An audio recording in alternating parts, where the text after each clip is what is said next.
Bien, buenas tardes. Bueno, muchísimas gracias al doctor Montero por la invitación y al doctor Cadarso por haberme ofrecido la oportunidad de enseñaros un poquito cuál es nuestro trabajo diario con el glaucoma. En la primera charla que me han encargado es glaucoma y superficie ocular.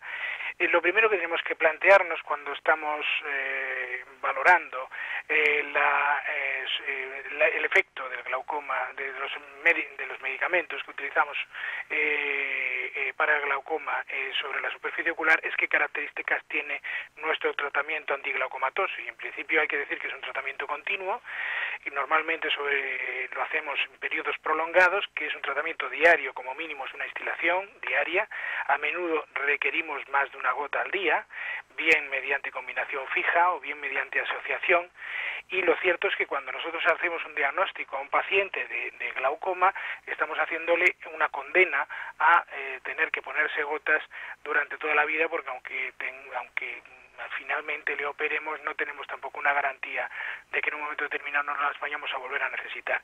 En ese aspecto, la salud de la superficie ocular es el aspecto más determinante desde un punto de vista subjetivo del paciente de lo que él considera su calidad de vida. Es determinante para el cumplimiento porque la conservación de la función visual él la percibe como que es algo que da por descontado que nosotros le vamos a mantener, y solamente la percibe en sentido negativo si es consciente de su pérdida. En ese aspecto tenemos que tener en cuenta que como no podemos curar la enfermedad, no tenemos un refuerzo positivo inmediato, como puede ser el cese, por ejemplo, de una cefalea si nos tomamos una aspirina. En esta enfermedad, lógicamente, no se produce este efecto y no podemos contar con él.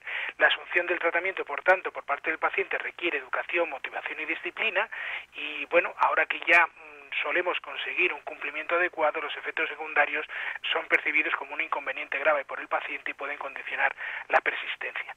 El hecho de que estemos acostumbrados a lidiar con pacientes como el de la imagen, con una blefaritis, con un ojo seco importante, o esta otra imagen con una alteración superficial de la córnea que nos parece pues relativamente común, no quiere decir, o en este otro caso, por ejemplo, una alteración alérgica llamativa, no quiere decir que el hecho en sí no sea importante. El efecto histológico de la terapia tópica antiglaucomatosa en la conjuntiva es conocido ya desde hace bastante tiempo. Hay estudios, infinidad de estudios que así lo corroboran, como se ha documentado un descenso significativo en las células productoras de mucina, un incremento de macrófagos, linfocitos, tanto en el epitelio como en la sustancia propia. También por estudios mediante citología de impresión se ha puesto de manifiesto una metaplasia escamosa que es dependiente, o sea, es dosis dependiente. A mayor número de fármacos, lógicamente mayor grado de metaplasia escamosa, y la opinión generalizada, aunque hay algunos autores que no están muy de acuerdo, pero la opinión generalizada es que estos cambios se producen tras años de tratamiento, aunque algunos autores han demostrado cambios con 3 meses de tratamiento. En algunos casos, afortunadamente no muy frecuentes, se pueden producir manifestaciones clínicas graves, como la fibrosis conjuntival, el acortamiento de fórnices conjuntivales, o incluso ya en casos muy graves, cuadros como pseudopemfigoide. En estudios mediante marcadores moleculares también se pone de manifiesto inflamación crónica.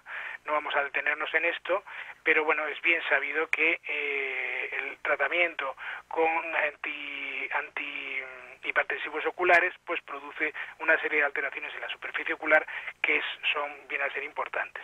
En este momento pues los malos de la película parece ser que o por lo menos la carga de la culpa se echa sobre los conservantes.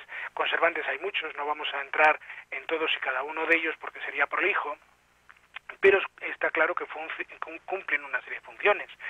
Los conservantes sirven para preservar libre de contaminación, o sea, estériles los preparados multidosis, también funcionan como estabilizantes de los productos, mantienen la actividad del principio activo, han de ser compatibles, pero también se sabe que favorecen la penetración del principio activo y favorece la biodisponibilidad, como hay ya bibliografía al respecto. Lo que sí que es cierto que en tratamientos ocasionales las ventajas son innegables, pero en tratamientos crónicos los inconvenientes pueden superar ampliamente los beneficios, y eso debemos de tenerlo en cuenta. ¿Son dañinos, son deleterios los conservantes? Bueno, pues sabemos que efectivamente hay muchas publicaciones que así lo aseguran. Lo que sí que es cierto es que tiene un efecto acumulativo. Se ha demostrado que tras una instilación puede permanecer en el ojo hasta 7 días después, que penetran en las células de la superficie ocular y que éstas siguen escupiendo ese conservante hasta 7 días después. Por tanto, si nosotros consideramos que como mínimo vamos a poner una gota diaria, pues no es descabellado pensar que la saturación del tejido pues se va a producir con cierta facilidad. Pueden llegar a producir cuadros clínicos extremadamente graves que van a comprometer muchas veces por sí la función visual, o por lo menos en algunos casos muy graves. Y hablando de malos de la película, de malos, evidentemente ahora en este momento pues parece ser que también la culpa se carga sobre el BAC, el cloruro de benzalconio, que es esta molécula que os enseñamos aquí, que tiene dos zonas, una zona polar, una zona catiónica, que es hidrofílica, perdón, no sé qué ha pasado aquí, a ver, perdón, sí, aquí está, y otra zona hidrofóbica que es la que utiliza para introducirse dentro de las células. El cloruro de benzalconio es el conservante más utilizado en preparados oftálmicos, Fijaros, vamos a ver una película, aquí veis cómo penetra en el interior de las células, produce alteraciones en la membrana que hacen que se desestabilice y que mueran tanto las bacterias, pero también afecta a las células del huésped y produce también cambios a nivel intracelular. ¿Cuánto cloruro de benzalconio? Bueno, pues oscila entre 0,005% de los preparados que tienen menos hasta 0,02 que llevan normalmente las prostaglandinas, que son los que más cantidad suelen llevar. Bien, en cuanto a la reversibilidad del daño, bueno, hay más o menos una unanimidad que cuando el conservante se suspende, mejoran las condiciones clínicas de los pacientes. Lo que no hay es una unanimidad en cuanto a cuánto tiempo tiene que pasar para que las alteraciones que se producen sean permanentes, pero sí que se sabe, o por lo menos sí que hay un acuerdo en que son dosis dependientes y que la mejoría se produce a partir de los 2 meses tras su retirada. Cuando los tratamientos son prolongados, pues se pueden producir cambios citológicos graves, como ya hemos comentado, pero también se puede producir una infiltración conjuntival de células inflamatorias que puedan incluso comprometer también los resultados quirúrgicos. Luego hay una pregunta importante, si pierden eficacia los medicamentos al quitarle los conservantes. Y si uno se va a la bibliografía, pues se da cuenta que la mayor parte de los artículos dicen que la eficacia hipotensora es igual. Lo que pasa es que, hombre, esto hay que tener en cuenta que la mayor parte de los estudios están patrocinados por las casas comerciales y como mínimo hay que ser un poquito crítico. Lo que sí que hay, que se sabe, es que hay una controversia, y es que el uso del cloruro de benzalconio tiene repercusiones sobre la absorción de los fármacos, entre otras cosas también porque produce disrupción de las uniones intercelulares con aumento de la permeabilidad corneal, como se ha demostrado en estudios con fluorofotometría. También, por otra parte, algunos conservantes, por ejemplo, como el ECTA o estados como un pH elevado, aumentan también la permeabilidad. Y esto es conocido también por la industria, y de hecho lo usa. Y si no, válganos el ejemplo del Vimatopros, que han reducido a 1/3 el principio activo, pero han cuadruplicado la cantidad de cloruro de benzalconio en un intento de mantener la biodisponibilidad del producto y disminuir los efectos secundarios achacables al principio activo. ¿Influyen los conservantes en los resultados de la cirugía? Bueno, pues eso es una cosa que los que nos dedicamos a cirugía de glaucoma venimos notando desde hace tiempo, y si comparamos los resultados que se empezaron a presentar cuando empezaron con la cirugía gold estándar que utilizamos ahora, con la trabeculectomía en la década de los 70, y después también en algunos estudios como este de Lavin y colaboradores, ya demostraron que en aquellos pacientes en los que pacientes que eran vírgenes, la cirugía funcionaba mucho mejor que en pacientes politratados. Este estudio de Molteno y colaboradores es muy significativo porque está publicado en en 1999 y hace referencia a un seguimiento de pacientes de 5, 10 y 15 años. Entonces son pacientes que la mayor parte de ellos están operados en la década de los 80. Fijaros en la ratio de éxito que nos dice de un 93% a los 5 años, 87% a los 10 y 85% a los 15 años. Si nosotros lo comparamos, tengo una cosa que me estorba, ahí. Si nosotros lo comparamos con otras series, por ejemplo esta serie de Fontana, que está, me están saliendo cosas aquí, comprar licencia, bien, si nosotros lo comparamos con esta otra serie de Fontana, que está publicada en el año 2006, fijaros cómo los resultados de éxito inicial ya en el primer año ya son del 85%, que es los mismos que a los 15 años de la serie anterior, y fijaros que, por ejemplo, a medio plazo, a los 3 años ya baja al 62%. Pero todo esto utilizando mitomicina, y quiere decir que a pesar de que nosotros somos bastante más agresivos, sin embargo no estamos obteniendo mejores resultados. Y todo esto es porque precisamente porque las conjuntivas de los ¿qué es lo que ha ocurrido entre medias de estos dos estudios? Pues que ha habido una eclosión importante de numerosos fármacos muy eficaces que ha posibilitado que muchos pacientes tarden más tiempo en operarse.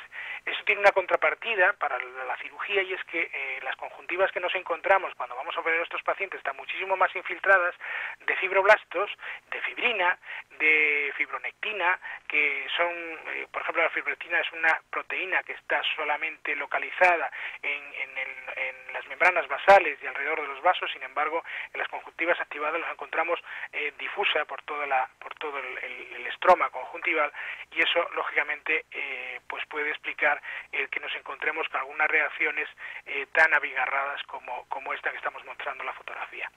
Entonces, la pregunta es, ¿cuándo me planteo la terapia sin conservantes? Bueno, pues podríamos decir que habría dos tendencias: una tendencia conservadora de los digamos, los que hacen más caso a la presión intraocular por encima de todo, en la que dirían si hay intolerancia o en función de las necesidades del paciente o de las circunstancias clínicas. Y muchas veces se hace referencia a una frase que se repite en muchas publicaciones a este respecto, y dice pacientes que puedan beneficiarse de la utilización de colirios sin conservantes, lo cual es decir, la verdad es que bastante poco, porque teóricamente todos se beneficiarían de colirios sin conservantes. Luego hay una tendencia más radical en la que de entrada diríamos que sin duda, o sea, aquí desde luego sí que es verdad que yo cuando me planteo a un paciente ponerle en su primer tratamiento no tiene mucho sentido empezar con un colirio que tenga cloruro de bezalconio, porque cualquier colirio que yo le vaya a poner voy a esperar un descenso de la presión y no tengo ningún condicionante para poder empezar con una formulación sin conservantes. Otra cosa es cuando yo, si realmente convencido como puede estar uno de que los conservantes son deleterios, pues intento quitarlos en todo momento. En algunos casos, si yo por ejemplo estoy con un paciente que tengo bien controlado con una combinación fija de timolol y ozolamida, por ejemplo, pues puede ser problemático el plantearme el quitar el conservante, sobre todo si el paciente pues no tiene mucha alteración, porque a lo mejor me estoy jugando el que se me pueda descompensar. Es más complicado el plantearse digamos en segundo tiempo el quitar los conservantes que cuando uno los da de entrada y para empezar. Lo que sí que es cierto es que la superficie ocular es un elemento a preservar de la misma importancia que la propia función visual, que va a condicionar las decisiones terapéuticas, tanto médicas como quirúrgicas, y que no es admisible la contrapartida de una enfermedad grave e irreversible de la superficie ocular, como en este caso que estamos viendo aquí, que es un paciente real que con una presión de 12, después de haber sido sometido a varias cirugías y haber estado con su medicación, evidentemente veis el estado de deterioro que tiene su superficie ocular, y que con este deterioro, además de no ver, el paciente encima tiene un grado de sufrimiento tremendamente importante. Y este paciente pues lo hemos tratado durante todo este tiempo en el que os he comentado que ha habido una eclosión importante de fármacos para controlar la presión intraocular, y solamente al final nos estamos empezando a dar cuenta de que la superficie ocular también es importante. Por lo tanto, creo que concluimos que realmente los conservantes de alguna manera pues tienen que ir disminuyendo, desapareciendo de nuestras formulaciones, pero lógicamente nos encontramos con una serie de hándicaps, no es todo tan fácil. Aún tenemos escasas alternativas sin conservantes, por ejemplo, no hay inhibidores de anhidrasa carbónica, ni alfagonistas, ni combinaciones fijas. El precio, que hasta ahora no le hemos prestado mucha atención, pues ahora en este momento los envasados monodosis o los dispositivos físicos anticontaminación o los conservantes alternativos, pues pueden encarecer el producto final. Y máxime cuando tenemos una política sanitaria y farmacéutica inmersa en una crisis económica brutal como la que estamos teniendo, que aplica una reducción del gasto farmacéutico y sanitario y que muchas veces incluso utilizan métodos coercitivos contra los propios prescriptores, que somos precisamente los médicos. Luego está el problema de los genéricos, y está el problema del riesgo de la sustitución, no solamente por los médicos generalistas, sino incluso ya también por los farmacéuticos. Por lo tanto, a pesar de que el mantenimiento de la salud ocular, de la superficie ocular en el tratamiento del glaucoma es una tendencia en proceso de consolidación, y que es el camino correcto, y que la industria es consciente y el número de medicamentos sin conservante o sin cloruro de benzalconio se va a incrementar, en la actualidad, de momento, es más una utopía que una realidad, aunque digo e insisto que de momento. Y, bien. ¿Hay alguna pregunta que queráis hacernos al doctor Cadarso o a mí para hacer un pequeño receso ahora? Hola, buenas noches. Hola. Mira, no, de momento aún no nos ha llegado ninguna pregunta, simplemente hacer un comentario con respecto al Glaucoma Workplace. Me parece que es una herramienta muy interesante el poder combinar efectivamente lo que todo lo que la morfología con la funcionalidad, ¿no?, del nervio óptico. Me parece que básicamente esa integración resulta muy necesaria y qué duda cabe, Javier, que en tu caso, toda tu presentación sobre la superficie ocular y conservante, no puedo estar más de acuerdo. Ya sabéis todos lo que mi dedicación a lo que es la superficie ocular y, por supuesto, soy uno de los grandes enemigos, porque lo es, de la superficie ocular, ¿no?, del cloruro de benzalconio. Es verdad que no tenemos alternativa y evidentemente el deterioro de un nervio óptico por una hipertensión ocular no es tolerable frente al cloruro de benzalconio y lo tenemos que asumir muchas veces como un mal menor frente al bien que supone preservar la visión, que sin duda es un elemento prioritario. Pero no cabe duda de que en un futuro no lejano la tendencia evidentemente es a esa preservación de la superficie, a los medicamentos sin conservantes, a los conservantes que se quedan con sistemas de eliminación o conservantes que se eliminan en contacto con el aire y en cualquier caso a que una medicación crónica siempre ha de tender a preservar, a conservar la superficie ocular como un bien a medio y largo plazo, no solamente por lo que es la tolerancia del propio fármaco, sino por el bien de ese propio individuo, y más en el caso de un glaucoma, que ya sabemos que frente a una cirugía el pronóstico va a ser muy diferente según haya sido o no conservada esa superficie ocular. Gracias, me parece que es muy interesante tu aportación. No será siempre, o sea, todas las veces que digamos algo como que sin conservantes el globo ocular va mejor, pues todos estaremos muy de acuerdo y nada, que por supuesto totalmente de acuerdo. Que gracias por esa presentación. Pues muchas gracias, Jesús. Y cuando queráis seguimos.